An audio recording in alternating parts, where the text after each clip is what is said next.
बरी निर्वाचन मंडली अंतर्गत जाजपुर ब्लॉक साहसपुर पंचायत कार्यालय परिसर में जनशुणाणी शिविर अनुष्ठित होती। बीडीओ हेमंत कुमार महंत, सरपंच कल्पना भूया, जीपीओ गौतम कुमार सेठी, जोगाण अधिकारी विश्वप्रिया नायक, सामाजिक सुरक्षा अधिकारी क्षीरोद चंद्र स्वाई, एबीओ मनोज कुमार जेना, भीएस नीलाद्री प्रसाद शतपथी, महिला शिशु विकास अधिकारी झरणा पलई, समाज मंगल अधिकारी तन्मय सिंधुविग्रह, पीओ सुधीर कुमार महांती, एडीओ प्रीतिकांचन बल, अजय कुमार जेना, तापस कुमार समल, पूनम पंडा प्रमुख उपस्थित रही।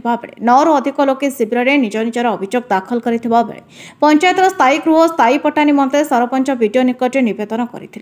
नदी तुठ को अवरोध कर बाड़ को तुरंत हटाई लोकों रास्ता देवाक ग्रामवासी अभियोग दाखल करथिबा देखिबाकू मिलिथिला। ए कार्यक्रम को प्रशांत राउत, बसंत जेना, श्यामसुंदर दास, गोदावरी राउत, श्रद्धांजलि मिश्रा, लक्ष्मीप्रिया पाड़ी, दिलीप पाहाणी, सुमन दास, पूर्णचंद्र दास, प्रफुल्ल दास, नारायण बेहरा, क्षेत्रवासी दास प्रमुख सहयोग करथिले। मैडम टे परिचय देवे। कल्पना भूया, साहसपुर सरपंच। आज आपन पंचायत रे जनशुणाणी अभियोग शिविर होइतला, कोन होइतला?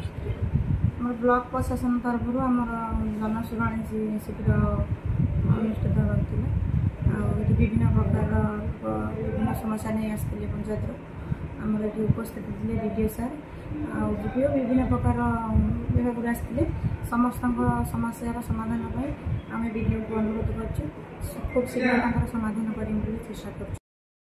परिचय देले ना श्यामसुंदर दास। कौन आज आप ग्रीभांस आसते पंचायत को कौन ग्रीभांस रहीचंदा रास्ता साहसपुर पंचायत आम ग्रीभांस देलु मुख्यमंत्री ग्रीभांस भी देचु एपर्यंत कौन सरकार पदक्षेप नहीं ना सरकार पाखे अनुरोध कर तुरंत यार कार्यकारी कले आम आपण पाखे चिरसूत्र रही।